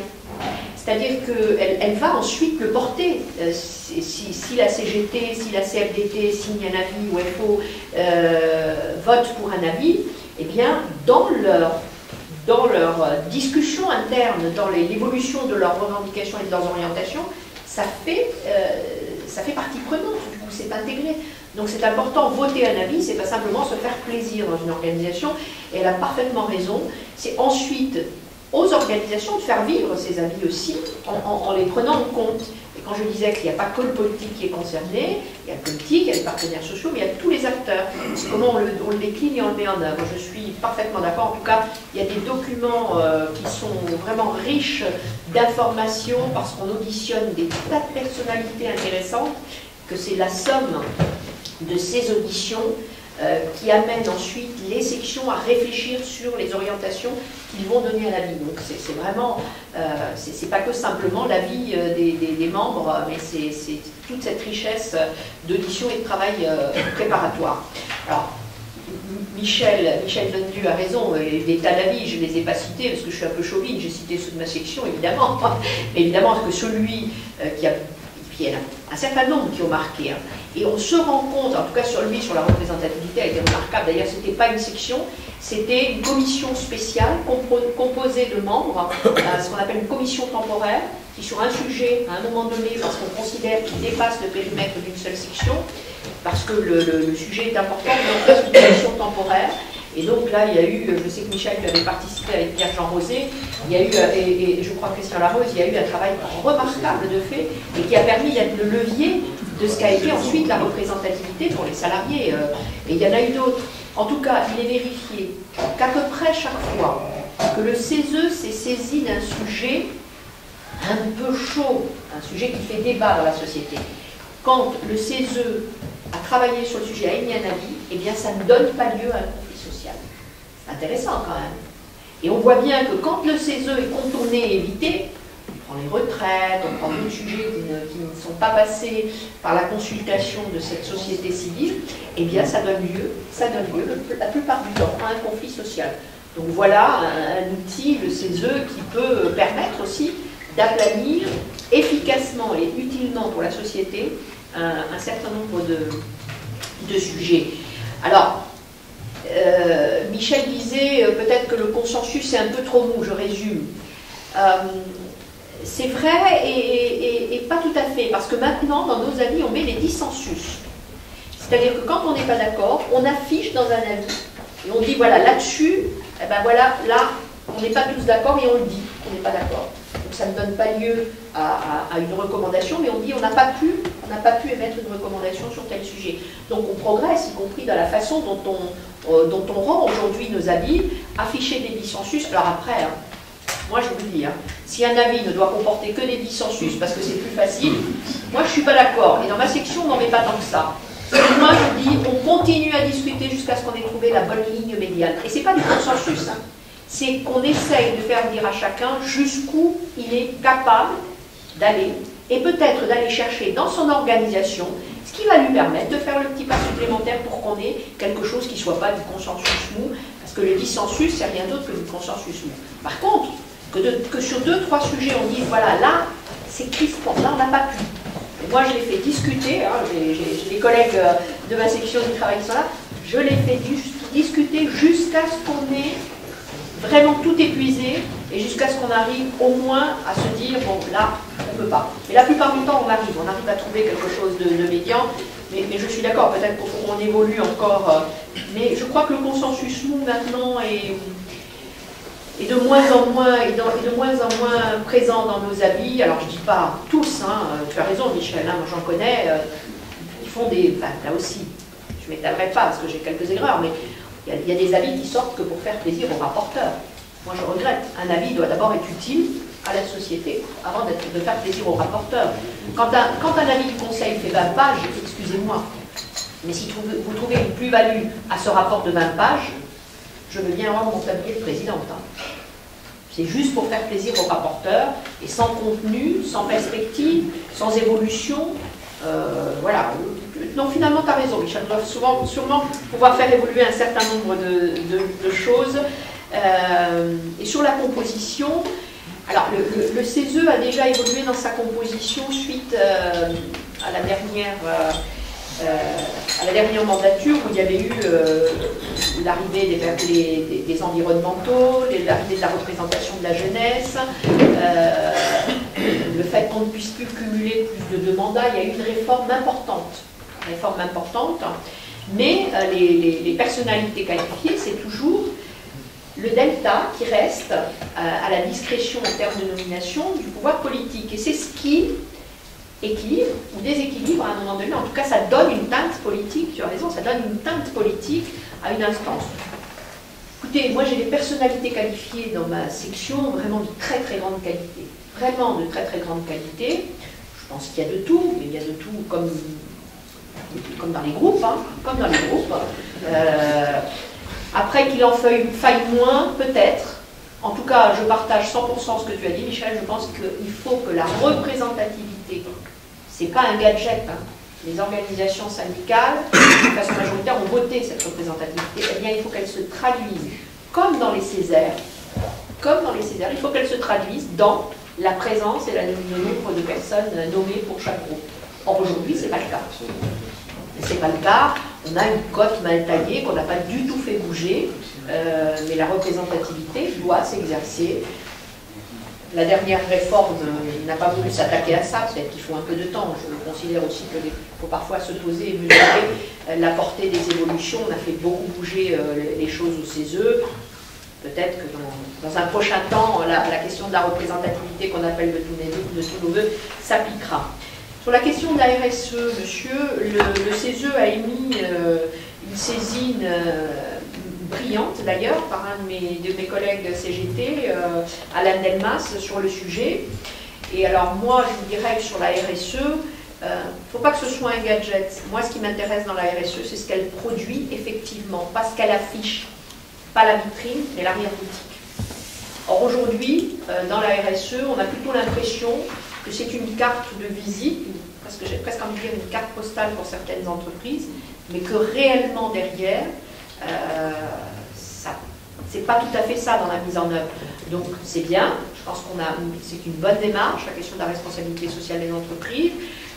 Il ne faut pas être trop gourmand, il faudrait plutôt se donner quelques pistes, de façon à mieux les investir et à mieux produire, que de vouloir tout traiter dans la RSE et finalement traiter très peu. Ça, c'est mon avis. En tout cas, je vous invite à lire l'avis qui a été produit par la section des affaires européennes et internationales, et c'est Alain Delmas qui l'a produite, qui a été le rapporteur. Alors, j'avais plusieurs choses sur la question de la formation des acteurs du dialogue social, monsieur. Tout à fait d'accord avec vous. Là aussi, je vous invite à lire nos avis. je vous invite pas à lire le projet d'avis un peu mort, mais je vous le ferai passer quand même. Parce qu'on faisait un certain nombre de recommandations. On a constaté dans l'ensemble de nos auditions et de nos travaux sur cette mandature que les acteurs, les premiers acteurs du dialogue social sont très peu formés. Les grandes écoles ont abandonné les modules qui concernaient le sujet. Je prends moi-même mon bâton de pèlerin pour aller dans les grandes écoles, intervenir et dire que le dialogue social, c'est pas un gadget, qu'ils vont y être confrontés, que s'ils veulent être opérants et utiles à leur entreprise, il faut qu'ils sachent ce que c'est, comment on le fait, comment on le propose, etc. Mais tout à fait d'accord avec vous, c'est le sujet qui est évacué, qu'on a retiré des cursus, c'est quand même incroyable. On a retiré des cursus les aspects de formation autour du dialogue social, alors qu'aujourd'hui, nos managers sont de plus en plus confrontés, mais de moins en moins bien outillés pour le faire. Donc on a plaidé dans les recommandations qu'on a faites, on a plaidé pour que les grandes écoles s'approprient et réintègrent des cursus, pour que des modules soient intégrés, quelle que soit la formation, en tout cas tout ce qui tourne autour des managers. Je peux vous dire que ça n'était pas un emballement, y compris des directeurs des grandes écoles. Hein, on est allé voir, mais en tout cas on a vraiment insisté sur cette idée. Et là, ça dépend. Vous savez, le conseil économique, il peut émettre. On a fait le constat, on a fait ses recommandations. Mais je pense qu'après, c'est chacun de nous, ici, de là où on est, qu'on peut plaider pour ces causes-là. Qu'est-ce qu'on fait, comment on le fait, et comment, sans vouloir forcément porter ce que dit le CESE, mais monsieur, vous l'aviez constaté très justement, vous avez fait la remarque, vous avez constaté qu'aujourd'hui on manque de formation et qu'ils sont mal outillés nos managers. Qu'est-ce qu'on fait, comment on plaide, comment, je suis sûre que parmi nous, il y a des intervenants dans des écoles, auprès des jeunes, en formation, etc. Comment on fait pour dire et pour accompagner ces besoins-là? Je crois que chacun de nous ici est un acteur du Conseil économique, social et environnemental. Chacun de nous parce qu'il est sur des sujets, des responsabilités importantes, parce que vous avez des places importantes de la retraite, eh bien, vous pouvez chacun intervenir pour porter un certain nombre de causes. Et pour que le CESE pèse plus et mieux, eh bien, c'est peut-être déjà ça, c'est que chacun prenne une partie du fardeau. Et puis, monsieur le ministre me suggérait à la table, on a un ministre chargé des relations avec le Parlement. Eh bien, banco, votre proposition, je la prends, il faudrait qu'il soit chargé des relations avec le Parlement et le Conseil économique et social, et environnemental, parce qu'on est complètement oublié et que c'est que dans un sens. Je vous promets de faire mienne, mais de vous en laisser la paternité, en tout cas sur cette idée. Voilà, et je crois que j'avais une question sur la qualité du paritarisme, la qualité de la production du paritarisme. Alors je voudrais là aussi lever tous les fantasmes qui traînent sur le paritarisme. Le paritarisme, c'est pas les pompes, excusez-moi, les pompes alimentaires des organisations syndicales. Ne confondons pas l'outil et les fantasmes. Aujourd'hui, le paritarisme, c'est l'implication des partenaires sociaux, c'est l'appropriation, c'est la participation à un certain nombre de choses. Je pense que le sujet que tout le monde connaît le mieux, c'est celui de la formation professionnelle. Et je crois que le paritarisme, c'est une façon de reconnaître l'implication des acteurs à l'élaboration de cette question de la formation professionnelle. Et puis, ce n'est que justice, parce que ce sont ces partenaires sociaux-là qui font que la formation professionnelle est ce qu'elle est, et qu'elle devient ce qu'elle devient, c'est-à-dire un outil au service de chacun de tous les acteurs. J'ai bien eu des tentatives, lors de la saisine sur la formation professionnelle, j'ai bien eu des tentatives dans la section de faire dire que le paritarisme, qu'il fallait y revenir. Moi, j'ai pas de religion, je ne sais pas s'il faut y revenir, en tout cas, que le paritarisme soit plus transparent, je vous le concède, mais je ne pense pas que le paritarisme soit un abus quelconque et une pompe à arroser les organisations syndicales. C'est une façon de reconnaître la participation des acteurs et des partenaires sociaux sur ce sujet. Voilà.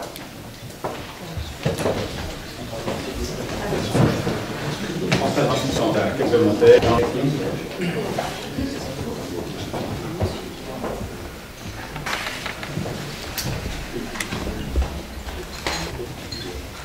Juste, donc Jean Lachec, je voulais apporter un témoignage par rapport à l'ancien critique. Tout à l'heure, vous avez été sur le grille du CES, vous avez subi l'audition SPSE, et je voulais vous dire et niveau des publics, le CIREC est un établissement public, certains ne connaissent pas, qui travaille sur la question de la relation. Et c'est à la fois l'heure et c'est également très impressionné par l'idée des questions du dialogue. Et donc, émettre un souhait derrière, c'est qu'effectivement, il y a beaucoup d'études, beaucoup d'établissements publics, beaucoup de réflexions dans tout un tas de domaines qui se mettent en place dans différentes instances. Et c'est vrai que les CESE pourraient avoir un rôle beaucoup plus fédérateur sur ces études. Et puis, un exemple, c'est, on avait parlé des questions de la transition écologique. Donc, on a un travail de réflexion par rapport au PTLD, il y avait un GT5 qui est actuellement en place, qui est un groupe interinstitutionnel qui réfléchit sur ces questions-là. Il y a des choses dans les régions, etc. Donc c'est vrai que le CESE, quand il joue ce rôle-là, effectivement, de fédération, est vraiment à la fois porteur finalement de reconnaissance pour ces travaux-là, et également permet de créer de la transversalité. Donc c'est très intéressant. Ici. Je prends le micro-circule deux informations rapides. Sur le thème de la formation des managers, vous savez, effectivement, c'est un programme que RDS essaie de pousser avec beaucoup d'entre vous, puisque Emmanuel est là. Voilà, Emmanuel est là. Et Jean-Philippe Martinez anime un groupe RDS de contributeurs qui essaye de pousser les contacts, Arpel aussi, avec les écoles, pour les convaincre de changer leur politique en la matière. Mais toutes les bonnes volontés sont les bienvenues, parce que, comme tu l'as dit, c'est un peu chacun d'entre nous avec ses réseaux, son histoire, qui peut influer ici et là. Je dois bien vous dire qu'il est le patron de l'EDEC. Merci d'avoir concouru à ça. Vous savez que la NDRH pousse aussi la même dimension. Donc on essaye de fédérer tous ces efforts pour faire changer les choses en la matière. Deuxième point d'information, en écho à la question sur le paritarisme, nous engageons en 2015 tout un programme autour d'en finir avec les idées fausses sur les violences sociales et le syndicalisme. Le patronat, les salariés. Alors, je sais que c'est un challenge compliqué, mais il nous paraît utile d'éviter que les gens, sous prétexte d'un certain nombre de choses qui ne marchent pas, parce qu'il y en a qui ne marchent pas, effectivement, des éléments, ne jettent pas le bébé avec l'eau du bain. Donc on entame un programme avec l'ensemble des acteurs, comme d'habitude, sur cette thématique. Chantal Boyot, je suis directrice générale de l'École supérieure de travail social Paris 14e, qui est gérée par une association qui s'appelle l'Association des surintendants d'usines et de services sociaux.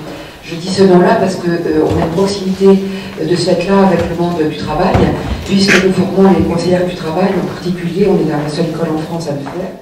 Et bien sûr, dans le cadre de cette formation, nous sommes amenés à travailler sur la question des relations au travail, du dialogue social. Et en fait, on est de plus en plus interpellés par des grands groupes qui, en fait, font appel à nous sur la question des risques psychosociaux. Non pas qu'effectivement, ces risques psychosociaux, aujourd'hui, sont beaucoup plus importants que par le passé, même si peut-être ils le sont, mais parce qu'aujourd'hui, enfin, ils arrivent, ils sont visibles. En tout cas, on les rend visibles. Donc pour nous, c'est quelque chose d'extrêmement important. On avait fait des tentatives de rapprochement avec des écoles de commerce, avec des écoles qui forment effectivement les cadres, voire les dirigeants d'entreprises, mais en fait sans succès. Jusqu'à maintenant, assez peu de succès. Donc moi je crois qu'effectivement par rapport au travail en lien avec le Conseil économique et social, et je suis très heureuse d'être là aujourd'hui, c'est la première fois que je viens dans ces matinées, dans ces petits déjeuners, mais je trouve ça extrêmement intéressant, et je crois qu'à ce titre-là, alors je me posais la question de comment effectivement les experts ou comment effectivement les personnes sont choisies pour être au Conseil économique et social et environnemental, ce qui pour nous est aussi extrêmement important aujourd'hui. Et puis on est très positionnés en fait, je pense que les centres de formation auxquels j'appartiens, enfin en tout cas de la branche sociale, qui quand même réfléchit beaucoup sur ces questions-là, parce qu'il se trouve que la plupart de nos étudiants vont être souvent des tiers dans les sociétés, les entreprises, qu'elles soient publiques ou privées, et je pense qu'effectivement il y aurait un apport important. Je pense qu'il y a peut-être quelques personnes, mais peut-être assez peu.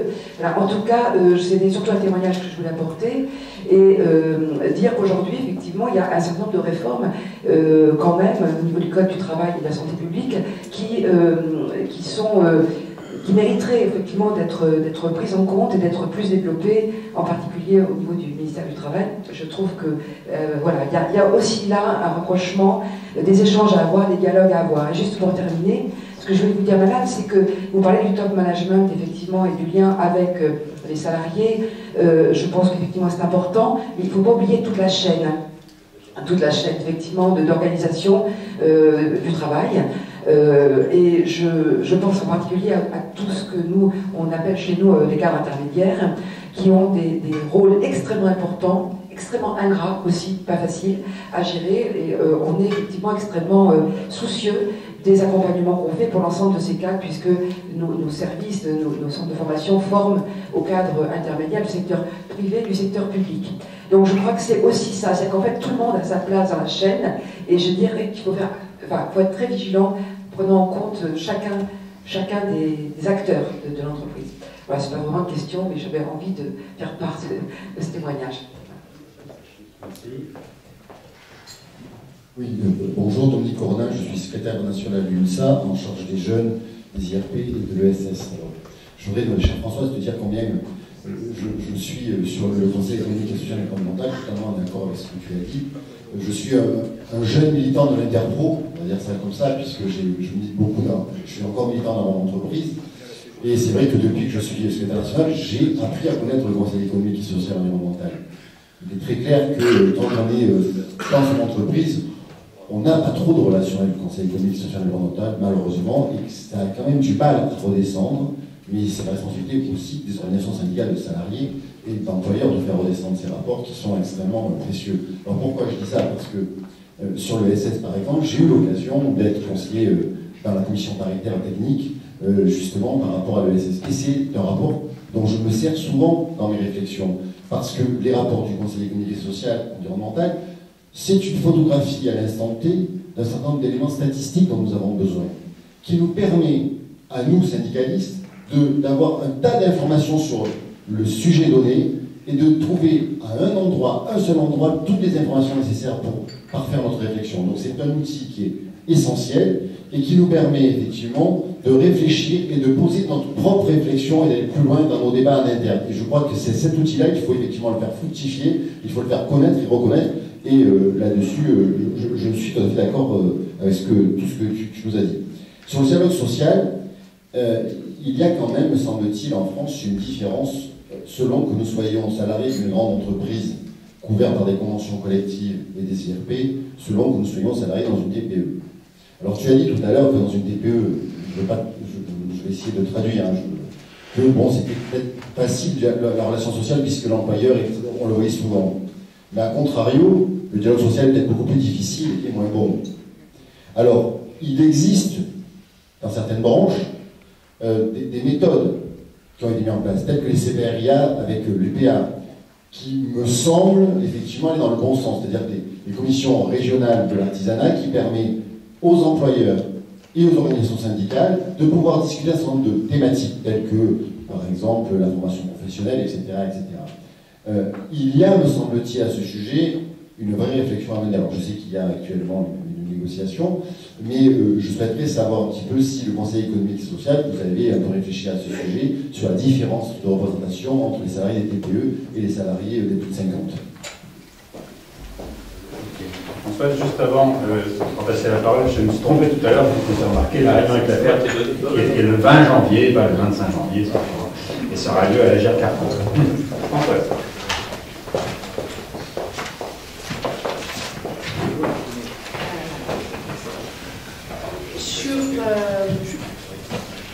Bon, il y a eu des interventions, je ne vais pas revenir, madame, sur la question des cadres intermédiaires, évidemment, mais ceux-là, ils sont confrontés, j'ai simplement fait référence à ceux qui ne le sont jamais, qui sont importants.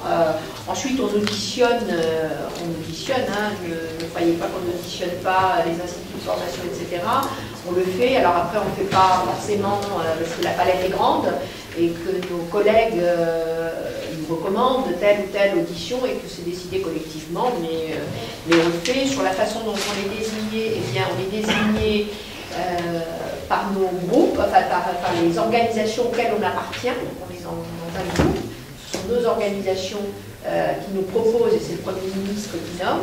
Et ensuite, les personnalités qualifiées, c'est vraiment, comme le disait Michel Bouldu, c'est les seules personnes qui sont nommées directement par le gouvernement, sur des critères que le gouvernement apprécie ou non. Mais sinon, on est tous nommés par les organisations que l'on représente, hormis ce qu'on appelle des personnalités associées, qui sont des experts nommés tous les 2 ans, qui eux sont aussi en partie nommés par le gouvernement ou les organisations syndicales, par organisation syndicale ou institution, mais sinon c'est de toute façon les groupes auxquels on appartient, les organisations auxquelles on appartient. Il y avait un témoignage sur le CEREC, hein, merci monsieur. C'est vrai que moi je suis toujours ébahie de la qualité des auditions des personnes auditionnées. On a des auditions de grande qualité qu'on essaye de retraduire ensuite dans nos avis. C'est pas toujours simple, mais en tout cas, on essaye de reproduire la qualité de ces auditions. Et je le dis, je l'ai dit tout à l'heure, les conseillers discutent, et la plus-value des conseillers est incontestable, mais la plus-value tient aussi à la qualité des personnes auditionnées. C'est aussi ça le conseil, c'est de se donner les moyens d'avoir des auditions de qualité. Très bonne question, Dominique, sur la qualité du dialogue social dans les grandes entreprises, dans les TPE. Dans Feu la vie, dont personne ne peut parler, mais dont je parle beaucoup, nous avions fait un certain nombre de recommandations, notamment un peu en s'inspirant des outils. Je disais toujours, il faut être inventif, je disais tout à l'heure, il faut s'inventer ses propres outils. Ce qu'a fait l'UPA avec les CBRIA, on avait fait un certain nombre de recommandations qui allaient un petit peu au-delà, d'ailleurs, pour que dans les territoires, les petites entreprises, qu'on fasse en sorte que ces salariés-là ne soient pas oubliés et qu'ils puissent aussi avoir des outils qui soient leur porte-parole et qui défendent leurs intérêts et qui fassent aussi qu'il y ait du dialogue social dans les entreprises. Alors c'est vrai que la proximité permet de se dire que la relation sociale est meilleure parce que, vous savez, la relation sociale et le dialogue social, ça commence par se dire bonjour dans l'entreprise. Si déjà on se disait bonjour tous les matins, donc ça, à la fin, à mon avis, c'est à peu près gagné dans une petite boîte, c'est déjà plus difficile dans une grande, mais il faut inventer des outils pour que ces salariés-là, qui sont isolés dans les petites entreprises, et qui sont extrêmement nombreux, qui sont plus nombreux que les autres, eh bien qu'ils ne soient pas aujourd'hui seuls dans les déserts territoriaux et qu'ils aient des vrais représentants, parce que c'est aussi pour les branches, à laquelle ils appartiennent, c'est aussi faire vivre les branches. Aujourd'hui, on a des branches, des branches professionnelles qui ne fonctionnent pas parce qu'elles ne sont pas alimentées. La meilleure façon de faire vivre une branche professionnelle, c'est qu'il y ait du dialogue social dans cette branche. Et c'est aussi, évidemment, de faire en sorte que les petites entreprises soient complètement partie prenante et productive du dialogue social, des relations sociales, et participent à l'élaboration de la norme sociale. Or, comme ils ne sont pas représentés ou insuffisamment représentés, eh bien, le seul schéma sur lequel on peut s'appuyer, c'est les très grandes entreprises, et là où il y a des représentants. Eh bien, c'est un grand loupé. Et c'est un grand loupé, c'est peut-être une des explications de ce dialogue social imparfait, quel que soit l'acteur qui en parle. Et donc, il y a plus et mieux à faire, et que en tout cas, ça mérite qu'on regarde comment on peut faire en sorte que ces salariés-là aient mieux être produits. Je crois que c'était la dernière question. En tout cas, je voulais remercier les collègues de RDS de cette initiative. J'espère que j'ai pu être utile et que j'ai pu contribuer à la représentation qu'on a du CESE, dépasser un certain nombre peut-être de représentations. En tout cas, voilà, j'ai été ravie d'être avec vous ce matin. Merci beaucoup.